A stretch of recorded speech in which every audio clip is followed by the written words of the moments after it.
누가복음 9장 28절입니다. 누가복음 9장 28절부터 36절입니다. 이 말씀을 하신 후 8일쯤 되어 예수께서 베드로와 요한과 야고보를 데리고 기도하러 산에 올라가사 기도하실 때에 용모가 변화되고 그 옷이 휘어져 광채가 나더라. 문득 두 사람이 예수와 함께 말하니 이는 모세와 엘리야라. 영광 중에 나타나서 장차 예수께서 예루살렘에서 별세하실 것을 말할세 베드로와 및 함께 있는 자들이 깊이 졸다가 온전히 깨어나 예수의 영광과 및 함께 선 두 사람을 보더니 두 사람이 떠날 때 베드로가 예수께 여짜오되 주여 우리가 여기 있는 것이 좋사오니 우리가 초막셋을 짓되 하나는 주를 위하여 하나는 모세를 위하여 하나는 엘리야를 위하여 하사이다 하되 자기가 하는 말을 자기도 알지 못하더라.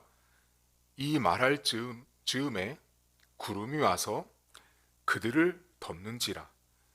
구름 속으로 들어갈 때 그들이 무서워하더니 구름 속에서 소리가 나서 이르되 이는 나의 아들 곧 택함을 받은 자니 너희는 그의 말을 들으라 하고 소리가 그침에 오직 예수만 보이더라. 제자들이 잠잠하여 그 본 것을 무엇이든지 그때에는 아무에게도 이르지 아니하니라. 아멘.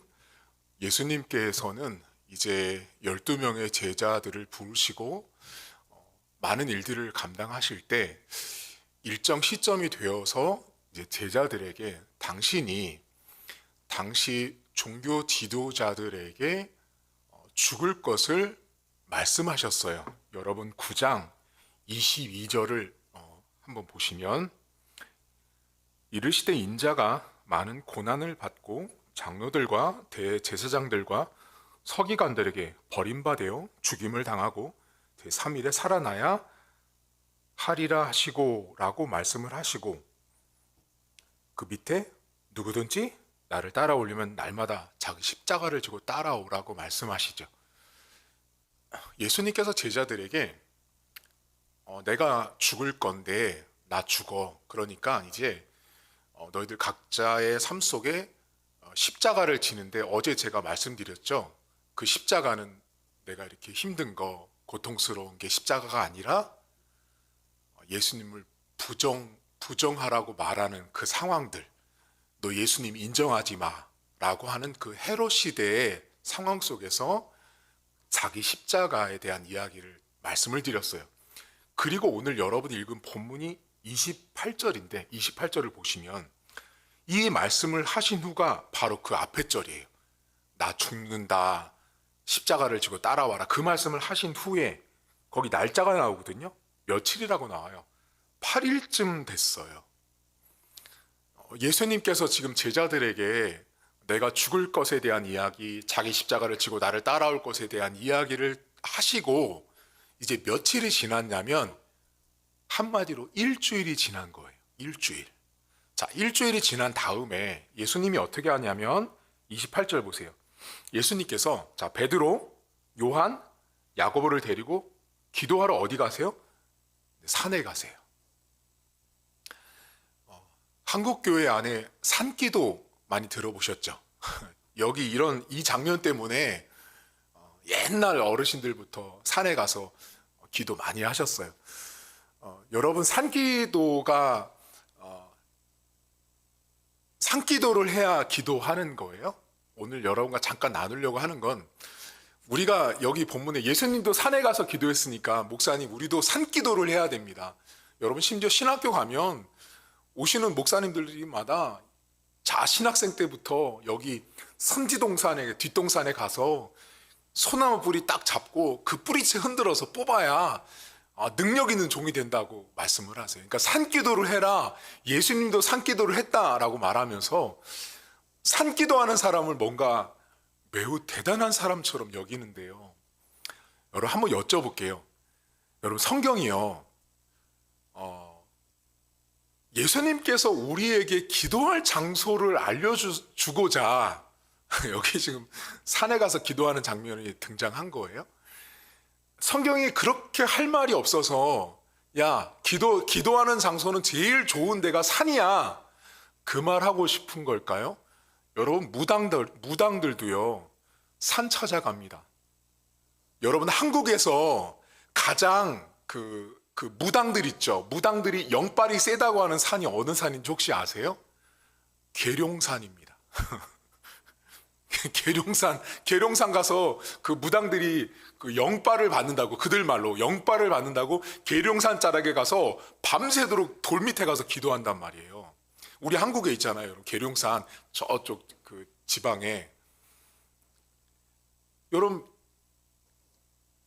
기독교가 아닌 사람들도 산에 가서 기도하는데 그럼 하나님도 우리에게 그 사람들에게 뒤지지 말라고 야 산에 가서 기도해야지 영적인 능력을 부여받으니까 산에 가서 기도해라.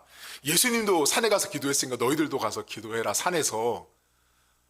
그건 여러분 본질이 아니고요. 매우 비신학적이고 비성경적인 거예요.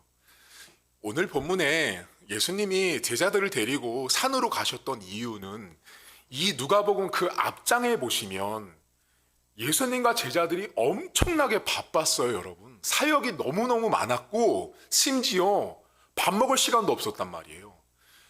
가는 곳마다 무리가 막 쫓아왔잖아요. 밀려 들어오는 그 무리 속에 예수님이 한 가지 보여주신 중요한 포인트는 뭐냐면 바쁜 사역 속에 그들로부터 떨어져 나와서 홀로 하나님과 교제할 그래도 적합한 장소가 산이었다고요. 만약에 여러분 지금 오늘 한국에, 오늘 서울, 오늘 만약에 예수님이 오셨어요. 그럼 예수님은 지금 한국에 오면 예수님의 기도는 무조건 산에서 해야 돼 하면은 이 서울에서 가장 가까운 관악산이나 북한산 가서 기도하셔야 되는 거예요? 아니라고요. 그러니까 산에 가서 기도해야 기도다라고 하는 이 문장 자체가 틀렸다고요. 이 시대에 예수님이 산으로 가셨던 이유는 사람들로부터 떨어져서 하나님 앞에 집중할 수 있는 골방 같은 장소가 필요했고 그 1세기 당시에 가장 조용하고 인파로부터 멀어질 수 있는 곳이 산이었다고요. 그러니까 지금 본문에서 예수님이 산으로 가서 기도했으니까 여러분들도 산기도 하십시오. 그럼 우리 성도님들 다 그러시거든요. 목사님 저 사람 산기도 다니는 사람이에요. 여러분 산기도 다니는 사람이면 다 신령하고 거룩하고 대단한 사람들이에요? 아니라고요. 그렇게 문장을 만들어내는 것 자체가 논리적인 모순이고 틀린 거예요. 성경은 기도 정세가 좋은 산을 말하고 있는 게 아니라 포인트는 예수님도 그 바쁜 사역 속에 하나님과 교제해야 되는 아주 조용한 장소가 필요했고 그 장소로 선택한 곳은 산이었다라는 거예요. 산에 가서 이제 기도를 하는데 어떤 일이 발생되죠? 예수님의 모습이 변화되죠. 매우 놀랍도록 변화가 되는 걸 함께 갔던 베드로, 야고보, 요한이 그것을 목격합니다. 근데 그때 그 변화되는 모습 속에 두 사람이 등장하는데 모세와 엘리야가 등장합니다. 한마디로 여러분 지금 제자들이요 환상을 보고 있는 거예요. 그런데 그 상황 속에서 던져지는 메시지에 주목하셔야 돼요. 여러분 몇 절 보시냐면 30절부터 보세요. 이렇게 나옵니다. 문득 두 사람이 예수와 함께 말하니 이는 모세와 엘리야예요. 말을 해요. 그런데 31절 영광 중에 나타나서 장차 예수께서 예루살렘에서 별세하실 것 죽는다고요. 죽는다는 말을 지금 또 하고 있어요. 아까 전에 여러분 성경 다시 기억해 보시면 28절에 예수님께서 죽는다고 말씀하고 지금 며칠째 됐다고 말씀드렸어요. 일주일 지났다고요. 일주일 지난 다음에 산에 가서 기도하시다가 그 영광 중에 다시 또 나 죽는다라고 말씀하신 거예요. 죽는다고 일주일 전에 말씀하신 다음에 일주일 뒤에 다시 또 예수님께서 십자가에서 죽으실 이야기를 또 하고 있는 거예요. 지금 매우 중요한 거예요, 여러분. 예수님은 계속 무슨 말을 하고 있냐면 제자들한테 나 죽는다는 이야기 계속 하고 계시는 거예요. 나 죽어를 또 말하셔서 기도하러 갔다가 또 말씀을 하세요. 근데 자, 그럼 이쯤 되면 제자들이 일주일 전에도 우리한테 말씀하셨잖아요, 주님. 근데 지금 기도까지 와가지고 여기서도 또 죽는다는 말씀을 하시는 거예요. 그럼 뭔가 제자들이 좀 심각하게 생각하거나 고민하거나 뭐 그런 흔적이 있어야 되는데 이 성경에 보면 베드로가 뭐라고 말해요? 여기가 너무 좋다고 하고 여기서 집 짓고 살재요. 그러니까 지금 여러분, 예수님이 변화된 이 변화산 사건, 이 상황 속에 있는 제자들은 여전히 아직도 예수님은 안 죽어요. 예수님은 죽으면 안 되는 거예요. 그러니까 여기다 지금 집 짓자잖아요. 누구 집을 짓지? 1번으로 주님 집도 집 짓자고 하잖아요. 방금 말했잖아요. 나 죽는다니까. 나 죽는데 집이 뭐가 필요 있냐. 근데 지금 제자들이 뭐래요? 집 짓자고요. 모세도 집 짓고 엘리야도 집 짓고 여기가 너무 좋다라고 말하고 있는 거예요. 지금 제자들은 여러분 아직까지도 전혀 깨닫지도 못하고 인정도 못해요. 근데 여러분 이 상황 속에서 제자들이 놀라운 환상을 체험한 다음에 집을 짓자고 말하고 그렇게 말하는 상황 속에서 구름이 오고 다 사라집니다. 그때 구름 속에서 들려진 단 하나의 음성이 뭐냐면 내가 사랑하는 아들인데 그 예수 그리스도의 말을 들어라 라는 말씀을 하세요. 한마디로 말씀 들어라. 예수님 말씀 들어라 라고 말씀한 거예요. 예수님이 하시는 말씀을 잘 들어라 라고 말씀한 거예요. 뭐 1차로 뭐겠어요, 여러분? 예수님 계속 무슨 말씀 하셨어요? 8일 전에도 8일이 지난 지금도 나 죽어, 나 죽어, 나 십자가에서 죽을 거야 라는 말씀을 하고 있는데 그 말을 지금 제자들이요 못 듣고 못 알아듣고 있는 거예요. 그리고 나서 이 변화산 사건 결론이 뭐냐면 마지막 절 보세요, 여러분. 36절입니다. 소리가 그침에 오직 예수만 보이더라. 제자들이 잠잠하여 그 본 것을 무엇이든지 그때는 아무에게도 이르지 못해요. 여기 본문의 중요한 건 소리가 그친 다음에 오직 예수만 보이는 거예요. 자, 그러면 여러분 잘 생각해 보세요. 지금 앞에 예수님 변화산 사건에서 갔을 때 제자들 눈에 보인 게 되게 많았어요. 뭐냐면 일단 예수님이 영광 중에 엄청나게 찬란하게 빛났단 말이에요. 그것도 봤어요. 근데 모세도 보이고요. 엘리야도 보이는 거예요. 다 보이는 거예요. 지금 환상가 하나님이 그들에게 다 보여주셨단 말이에요. 근데 지금 너무 놀라운 걸 체험한 거예요. 그 체험한 다음에 이 성경의 맨 마지막에 뭐만 보인대요? 오직 예수만 보였다고 딱 결론이에요. 그러니까 지금 변화산 사건, 예수님이 기도하면서 변화됐던 이 사건의 결론으로 누가가 뭐를 말해주고 싶냐면 오직 예수님만 보이고 있는 상태와 상황을 말해준 거예요. 여러분 이 메시지는 매우 중요해요. 교회와 신자들에게 있어서 우리는 어쩌면 지금 변화산 상에서 예수님의 변화된 모습과 놀라운 신앙적인 경험과 체험들을 우리가 할 때 우리들은 오직 예수만 보이지 않는 게 문제라는 거예요. 지금 이 성경에 제자들은 정말 특별한 경험을 했단 말이에요. 그런데 이들이 지금 맨 마지막의 결론은 뭐냐? 오직 예수만 보인 거예요. 다른 거 다 사라졌단 말이에요. 예수님만 보였다라고 딱 말씀하고 있다라는 거예요. 여러분 신앙생활은요 오직 예수만 보이셔야 돼요. 이 성경에서 우리가 오늘 적용해 볼 게 뭐냐면 사람들이요 체험을 하잖아요. 지금 제자들처럼 경험하지 못했던 놀라운 체험을 하면 그 이후에 오직 예수만 보여야 되는데 오직 예수만 안 보이고 뭐가 보여요? 체험만 보이죠.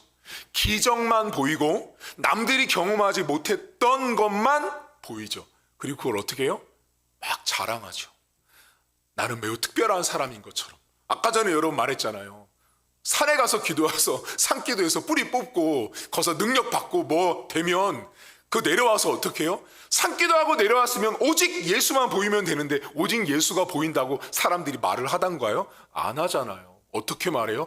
야, 그 산 그 자리 가니까 영빨이 제대로더라. 거기 가서 너도 한번 기도해봐. 그게 기독교가 말하는 기도가 아니죠. 미신이죠. 미신. 무당들이나 하는 것이죠. 오늘 우리가 신앙생활하면서 오직 예수만 보이셔야 돼요. 여러분, 이 변화산 사건은 매우 신비롭고 놀라운 체험을 제자들에게 하나님이 허락하신 거예요. 근데 그 놀라운 체험을 한 다음에 체험과 모세와 엘리야는 다 사라지고 오직 예수만 보였다라고 성경은 기록합니다. 여러분들은 교회 오면 오직 예수만 보이십니까? 여러분들은 신앙생활을 하면서 오직 예수만 보이십니까? 그러면 교회와 신자가 오직 예수만 보인다라는 건 뭐예요, 여러분? 어떻게 하는 게 오직 예수만 보이는 거예요? 오늘 여러분과 저에게 지금 이 변화산에서 베드로, 야고보, 요한이 경험했던 것처럼 우리들은 이런 체험을 못해요, 여러분. 이건 성경에만 나와 있는 하나님의 특별한 사건이었어요. 근데 우리가 이 사건을 동일하게 경험하는 방법과 길이 있다고요. 오늘 본문이 뭐래요? 오직 예수만 보였잖아요. 그럼 오직 예수는 누구예요? 말씀이잖아요, 여러분. 그러니까 여러분들이, 신자들이 뭔가 되게 큰 착각을 하는 게 뭐냐면, 목사님, 저 예수님을 보고 싶어야 하는 분들이 있거든요. 제가 목회를 하면서 그런 신앙 상담을 받은 적이 꽤 있어요. 목사님, 저 예수님을 한 번만이라도 보고 싶어요. 꿈속에서라도 보고 싶어요. 제가 그때 그분에게 뭐라고 말씀드렸냐면, 못 보실걸요? 안 보이실걸요? 왜 안 보이냐면 예수님은 영이시라고요. 근데 그 영이신 예수님이 사람의 오감과 눈을 통하여 다 인지되도록 하나님이 인간 편에서 예수님을 알려주고 보여준 게 이 성경이라고요. 그러니까 성경은, 그러니까 말씀은 하나님이고 예수님이기 때문에 내가 오직 예수님만 보인다라는 건 그 교회가 성경만 말하는 교회여야 하는 거예요. 내가 오직 예수님만 바라봐요, 목사님 하는 사람들은 성경에 매달리고 성경에 집중하고 성경에 목숨 거는 거예요. 여러분, 우리 교회는, 저는 하나님 앞에 한 가지 당당한 게 있어요. 여러분들 하나님 앞에 뭐 당당한 거 내세울 거 있으세요?